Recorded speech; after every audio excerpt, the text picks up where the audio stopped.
Salut les Replayers, on se retrouve pour une nouvelle vidéo. Le PSG qui fait son entrée en Ligue des Champions face à Gérone. On va parler de ce match, Anderson. Est-ce que tu es chaud? C'est le moment de vérité pour le Paris Saint-Germain, hein, parce que c'est bien beau d'écraser tout le monde en Ligue 1, hein, mais c'est maintenant qu'il faut prouver, voilà. C'est maintenant qu'il faut prouver. Et on sait très bien comment ils ont du mal en Ligue des Champions.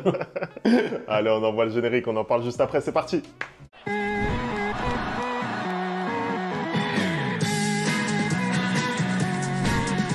Allez, on commence tout de suite la vidéo, Anderson. Avant de commencer la vidéo, Femi, je vous rappelle, merci de liker, merci de commenter, de faire suivre les vidéos. Vraiment, on a besoin de votre soutien. Ça nous aide à développer la chaîne. Ça nous aide aussi pour le référencement, pour qu'on soit un peu plus visible sur YouTube. Donc, merci à tous ceux qui nous soutiennent et merci à ceux qui vont bientôt le faire. Voilà, tu peux commencer maintenant. Et on va commencer tout de suite, on va rentrer dans le vif du sujet, Anderson. La compo probable. Déjà, on a appris donc que Gio Donnarumma était forfait pour ce match. Donc forcément, ça limite un petit peu les choix. Safonov, naturellement, il tient la corde. C'est la recrue phare à ce poste. La première vous l'avez acheté pour ça? On l'a acheté pour ça, clairement, on l'a acheté pour ça. Moi, je voudrais dire quand même un mot sur Safonov parce que on l'a vu jouer en préparation. Il n'a pas rassuré. Il n'a pas rassuré. On va dire que le but premier d'un gardien, c'est quand même de rassurer. Et c'est vrai que Safonov, dans sa surface, il n'a pas forcément rassuré. Donc les signaux sont pas tip-top. Maintenant, voilà, ça va être à lui de prouver. Les matchs qui comptent, c'est maintenant. Là, on va certainement avoir besoin de lui. Il sera mis à contribution certainement dans ce match. Donc, clairement, on va l'attendre au tournant pour ce match. En plus, il a des qualités et donc des défauts qui sont un petit peu similaires à ceux de Gio, notamment le jeu au pied. Voilà. Moi, je pensais qu'on allait peut-être chercher un gardien avec des qualités au pied qui sont intéressantes. Ce n'est pas le cas. On repart sur les mêmes profils, donc je ne comprends pas. Mais en tout cas, c'est Safonov qui va certainement débuter. Je pense que Arnaud Tenas, dans l'esprit de Luis Enrique, c'est derrière, même si moi, j'aime beaucoup ce gardien. Il l'a prouvé, notamment lors des JO. La défense maintenant, La défense, clairement, je pense qu'il n'y aura pas de surprise. Je pense que Pacho et Marquinhos en charnière, ils tiennent la corde de par ce qu'ils ont fait durant ce début de saison. Et Pacho aussi, c'est une des recrues. Il a clairement calmé tous les doutes qu'il pouvait y avoir autour de lui. Il a joué, il a été bon et c'est naturel qu'il ait sa place dans cette charnière. Ensuite, sur les côtés, est-ce qu'on a besoin d'argumenter? Je pense pas. On n'a pas besoin d'argumenter. De toute façon, on n'a personne d'autre. Même si c'était mauvais, on n'a personne d'autre. Donc, de toute façon, Nuno Mendes, Achraf Hakimi seront alignés par Luis Enrique. Au milieu de terrain, la grande interrogation, je pense que c'est vraiment là la grande interrogation. La grande interrogation, elle est là. On rappelle que Vitinha est incertain. On rappelle que Warren aussi n'a pas joué le match précédent. Oui, mais Warren s'est entraîné. On a vu des images de Warren qui s'est entraîné. Donc, je pense que Warren est sur le retour. Voilà. Après, Warren, je pense que dans l'esprit de Luis Enrique, c'est peut-être celui qui a le statut de titulaire le plus fragile. Parce que João Neves et Vitinha, depuis le début de saison, ils sont quand même très très forts. Et quand on sait qu'il apprécie un Fabian Ruiz beaucoup, qu'il l'a mis titulaire contre Vents et Marées l'année dernière, et quand tu vois la sortie qu'il nous a proposée ce week-end contre Brest, tu es en droit de te demander si Warren, compte tenu du fait qu'il n'est pas à 100%, même si c'est entraîné, il n'est pas à 100%, tu peux te demander si effectivement il sera titulaire. Du coup, tu vois quoi? Tu vois le même milieu qu'on a eu ce week-end contre Brest, ou est-ce que tu as l'impression que Warren va quand même rentrer dans ce milieu-là? Qu'est-ce que tu vois, toi? Honnêtement, qu'est-ce que tu penses qu'il va faire en tout cas? Déjà, je pense que Vitinha, João Neves, c'est sûr qu'on les verra. Si Vitinha il est disponible, il sera là. João Neves, on le verra. Pour moi, le doute, c'est entre Fabian Ruiz et Warren Zaïre-Emery. Là comme ça, moi je te dirais quand même Fabian Ruiz. Je te dirais, je pense que c'est la grosse cote parce que déjà il apporte une variété de par son pied gauche, sa technique et sa capacité à se projeter. C'est vrai que Warren, ces temps-ci, il est quand même beaucoup plus dans un registre défensif, un registre où tu ne vois pas beaucoup. Mais voilà, je pense que dans l'esprit de Luis Enrique, Fabian Ruiz légèrement au-dessus. Et ça va dans la continuité de ma prédiction où je pense que Warren, voilà, il va perdre un petit peu d'influence dans ce milieu de terrain cette saison. Et pour ce qui est de l'attaque maintenant, est-ce que tu penses que enfin, est-ce que Luis Enrique va enfin faire confiance à Randal Kolo Muani en tant que numéro 9 ou est-ce qu'il va continuer avec ce qu'il fait maintenant depuis le début de la saison, à savoir mettre Marco Asensio en faux numéro 9? Bah écoute, bon, déjà, t'en as pas parlé, c'est le légitime. Barcola, Dembélé, il n'y a plus. Il y a pas de débat. Il n'y a plus de débat. Moi, ça sert à rien. Ça sert à rien. Il n'y a plus de débat. Mais oui, sur la question du numéro 9, je pense qu'il va continuer. À mon grand regret d'ailleurs, avec Marco Asensio.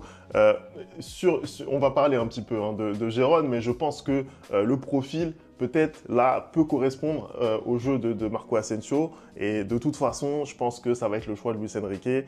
Les garanties techniques et la relation technique qu'il a avec Bradley Barcola, plus d'ailleurs qu'avec Ousmane Dembélé, mais au moins avec Bradley Barcola, bah, je pense que ça fait qu'il a gagné sa place. Et donc, en l'absence de Gonzalo Ramos, c'est l'option numéro 1. Kolo Muani ne sera pas titulaire dans ce match, je pense. Après, tu viens de le dire, et je pense qu'on va en parler tout de suite. Je pense que typiquement, comme tu l'as dit, le match contre Brest, ça correspondait plus à un profil du type Gonzalo Ramos ou Kolo Muani. Mais là, typiquement, le match contre Girona, pour moi, ça va correspondre à un profil Marco Asensio. Pourquoi? Parce que déjà, je suis totalement en raccord avec la formation que tu viens d'annoncer. Et je pense que si le Paris Saint-Germain développe le football qu'ils ont depuis le début de la saison en Ligue 1, ils vont très simplement s'imposer contre Girona. Parce que moi qui pratique et qui regarde Girona en Espagne, le Paris Saint-Germain a exactement tout ce qu'il faut pour faire mal à Girona. Ils viennent de sortir là d'un match contre le FC Barcelone où ils ont pris 4-1. Et en fait, Girona, c'est une équipe qui, peu importe l'issue du match, ils te ferment pas le jeu. Tu vois, ils te ferment pas le jeu, c'est-à-dire qu'ils peuvent perdre 3-0, 4-0, ils vont toujours essayer d'attaquer. D'ailleurs, c'est ce qui s'est passé, ils perdaient 4-0, ils sont allés mettre 4-1. Ça, c'est ce que le Paris Saint-Germain aime, tu vois.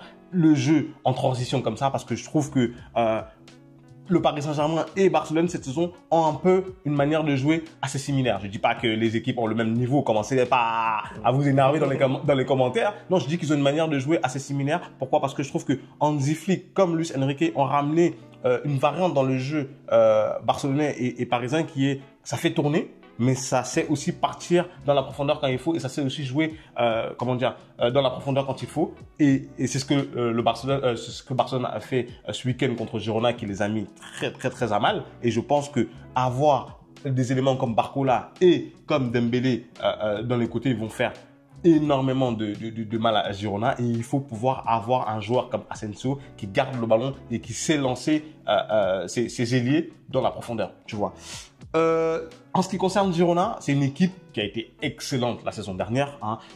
Beaucoup de gens pensaient, moi, toi le premier, qu'ils allaient craquer en deuxième partie de saison parce qu'ils avaient très bien commencé la saison. Ils étaient premiers de la Liga pendant énormément de temps. Finalement, ils n'ont pas craqué autant qu'on pensait. Ils ont quand même terminé troisième de cette Liga-là, derrière le FC Barcelone. Malheureusement, cette saison, ils ont perdu leur attaquant vedette, Dovbyk, qui est parti. Et tu le vois dans le jeu que c'est beaucoup plus compliqué pour eux de mettre des buts. C'est très, très, très, très difficile même.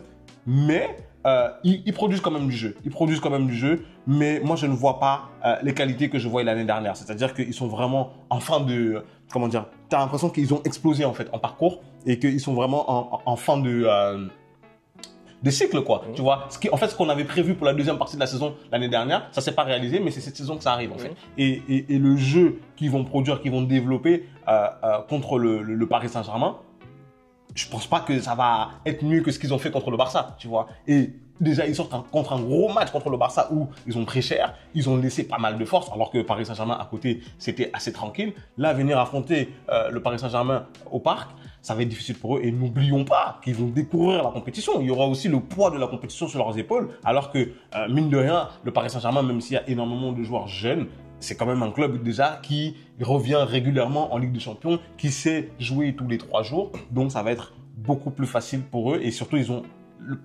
Paris aujourd'hui a la qualité pour disposer de Girona. Parce que Girona, ils ont joué contre le Barça. En fait, chaque fois qu'ils ont un adversaire un peu coriace, ils ont perdu. Ils ont pris un 4-1 contre le Barça. Ils ont pris un 3-0 contre l'Atlético Madrid, tu vois. Et même contre le Betis, ils ont fait match nul. Ils ont gagné contre Séville, mais Séville, c'est plus le Séville d'antan. Tu vois ce que je veux dire? Séville, ils sont encore plus en crise que certains clubs en Espagne, tu vois. Donc, chaque fois qu'il y a un peu, du niveau qui s'élève, ils s'effondrent. Donc, je vois pas comment là, par magie, ils vont venir battre le Paris Saint-Germain. Voilà. Ouais, non, clairement.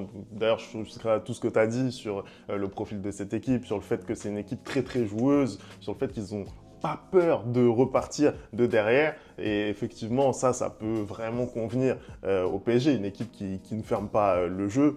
Après, moi, je voudrais quand même revenir sur un petit peu Luis Enrique et ce qu'il a l'habitude un petit peu de faire, notamment en Ligue des Champions. On a entendu l'entraîneur de Brest à la sortie du match nous expliquer que cette équipe, elle était vachement imprévisible. On ne sait pas quels sont les joueurs qui vont être alignés. Et c'est vrai que tout au long de la saison dernière, notamment en Ligue des Champions, on s'attendait à des compos et on n'a quasiment jamais eu la compo qu'on attendait. On l'a peut-être eu vers la fin, justement, la double confrontation contre Dortmund où il n'a pas fait de changement. Mais c'est vrai que je me rappelle même du quart de finale aller face au FC Barcelone où on n'attendait pas du tout le 11 auquel on a eu droit, tu vois. Donc, je pense qu'il faut aussi prendre ça en compte pour Luis Enrique. Il aime bien prendre à contre-pied à chaque fois ses équipes. Donc, l'équipe qu'on attend par rapport aux perfs qu'on a vu et par rapport aussi à ce qu'il a aligné tout simplement parce que cette année il a finalement fait preuve d'une régularité en termes de compo. L'équipe c'est celle qu'on a donnée mais il ne faut pas oublier que c'est Luis Enrique qui est aux manettes et que Luis Enrique, il a plus d'un tour dans son sac et qu'il est capable de nous sortir quelque chose. Est-ce que maintenant, toi, tu penses que ça va être un match compliqué pour le Paris Saint-Germain? Toi, d'après tout ce que vous fournissez depuis le début de la saison, le football que vous fournissez, les résultats que vous avez, est-ce que tu penses que Girona a les moyens de venir vous inquiéter au parc?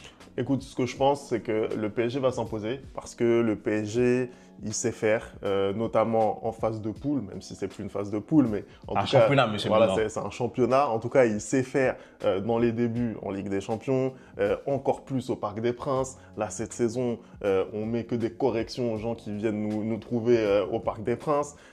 Voilà, c'est vrai que moi, je vois pas comment une équipe qui joue son premier match dans son histoire de la Ligue des Champions peut venir contrarier un PSG qui est rompu à ses joutes européennes.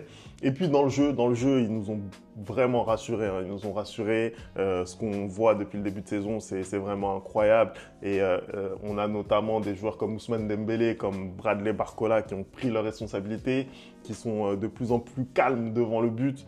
Je pense que la maîtrise qu'on affiche depuis le début de saison fait que je ne suis pas inquiet, Anderson, sur ce match-là. Moi, je pense que vraiment, le PSG va s'imposer sans trop de soucis. Et si tu devais donner une clé du match, qu'est-ce que tu penses que pour toi serait la clé pour le Paris Saint-Germain pour s'imposer dans ce match-là facilement, comme tu le dis? Écoute, je pense que là, on va dire que la ligne directrice de ce PSG depuis le début de saison, c'est d'ouvrir le score très rapidement. Ouvrir le score très rapidement, ça n'a pas été le cas face à Brest. Je pense que si tu te retrouves dans cette situation où tu es mené à la mi-temps, tu vois, ça peut devenir compliqué. Moi, je pense que le PSG, il doit très bien commencer sa partie et il doit convertir ses occasions dès le départ. Moi, je ne suis pas d'accord avec toi parce que justement, ce qu'on remarque et ce qu'on n'arrête pas de dire sur cette chaîne depuis maintenant quelques temps, depuis la fin de la saison dernière, depuis que Luis Enrique même est arrivé, c'est que c'est une équipe maintenant qui a du caractère. C'est-à-dire que même quand elle encaisse,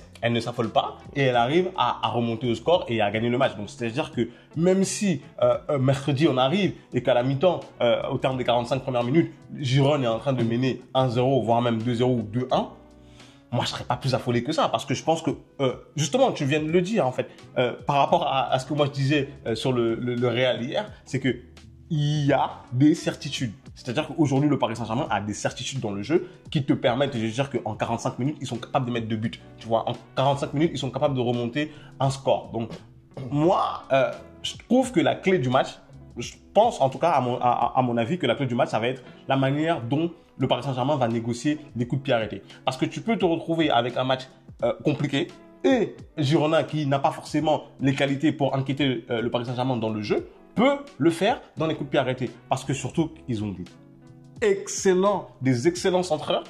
Ils ont ce week-end posé pas mal de problèmes à Barcelone là-dessus. Donc du coup, que ce soit en corner ou même que ce soit en phase de contre-attaque, ils peuvent te trouver des ballons aériens qui vont poser problème au Paris Saint-Germain. Et surtout, moi je pense que la véritable clé du match qui rabat absolument toutes les cartes, c'est le fait que Donnarumma ne soit pas dans les cages. Parce qu'aujourd'hui, tu as besoin d'un grand gardien pour gagner les matchs. Et on est en train de dire tout ce qu'on veut sur Girona. Mais si Safonov, demain, il décide de faire une bourde, bah, tu fais quoi en fait? Tu vois ce que je veux dire? Tu fais quoi? Tu peux rien faire. Parce que même si c'est Girona en face et que tu es plus fort qu'eux, si ton gardien dans les buts, il n'est pas rassurant et il ne rassure pas ses coéquipiers, bah, tu peux te retrouver à perdre le match. Donc pour moi aussi, est-ce que il va être au niveau? Voilà. Pour moi, c'est ça la clé du match, je pense. En fait, en vrai, je suis d'accord avec ce que tu as dit. Je pense que Safonov, effectivement, il va avoir un rôle clé dans ce match-là. Après, c'est vrai que le PSG se procure tellement d'occasions dans le premier quart d'heure que si tu arrives à faire la différence rapidement, voilà, je pense que ça va être trop compliqué pour Gérone et Safonov peut passer une soirée tranquille, tu vois. Mais après, sur ce que tu as dit, effectivement, sur la force de caractère, je te rejoins aussi. On est adepte, depuis que Luis Enrique est là, des retours en force dans les matchs. Après, sur un match de Ligue des Champions, je pense que voilà, si tu es mené 1-0, tu vois, ça peut être bête de laisser passer les 3 points, par exemple. On l'a vu, par exemple, contre Newcastle, où tu reviens dans le match, effectivement, tu prends pas les 3 points, alors que tous les jours, normalement, tu dois prendre les 3 points, tu vois ce que je veux dire? C'est plus par rapport à ça, effectivement, de dire, il faut pas laisser passer l'occasion de prendre 3 points, et aussi, et tu en as parlé d'ailleurs lors du format Ligue des Champions qu'on a présenté, la différence de but va être très très importante. La différence de but va être très très importante. C'est pour ça que là, tu as la chance que le calendrier te permette de commencer par une équipe comme Gérone, une équipe qui figure dans le chapeau numéro 4. Il faut gagner et bien gagner. Il faut marquer des buts, il ne faut pas en prendre. Il faut vraiment montrer que toi, PSG, tu es candidat aux 8 premières places. Voilà, tout simplement, c'est ce que je pense. Je vais te demander, Femi, avant qu'on clôture la vidéo, laissez vos commentaires aussi. Dites-nous, pour vous, quelles pourraient être les clés du match. Avant de conclure la vidéo, Femi, j'ai envie que tu te mouilles. Là, si tu dois donner un score pour le match de mercredi entre le Paris Saint-Germain et Girona, tu dirais quoi? Moi, je te dirais 2-0. 2-0 PSG. Je pense que voilà, pour tout ce qu'on a exposé, le PSG, il est au-dessus. Il va battre Gérone, clairement. Le score, moi, je pense que ça va être 2-0. J'aimerais que Barcola puisse tout de suite montrer que sur la scène européenne aussi, il va falloir compter sur lui. Et j'aimerais, dans un monde idéal, que Kolo Muani vienne parachever ce succès. Voilà, c'est ce que j'aimerais. Tu me fatigues avec ton joueur, Femi. Tu me fatigues avec ton joueur. Faut le laisser là où il est. Il est très bien sur le banc de touche. Il est très très bien là-dessus. Non, moi je pense que je suis d'accord avec toi. Je pense que l'écart sera de 2. Par contre, je pense que le Paris Saint-Germain va encaisser. Parce que vraiment, Safonov, je ne suis pas sûr du tout qu'il va tenir les rênes. Donc, je pense qu'on va plutôt aller vers un score de 3-1 en faveur du Paris Saint-Germain. Voilà. Écoute, on verra ce que ça va donner. Donnez-nous vos pronos. Merci d'avoir regardé cette vidéo. On n'oublie pas les bonnes habitudes, @le replay foot. Et nous, on va se retrouver très rapidement pour les débriefs sur la chaîne. J'ai hâte d'entendre la musique. Et du Real. On a hâte d'entendre la musique. Donc, restez connectés. Et nous, on se retrouve très très vite pour une nouvelle vidéo. Ciao.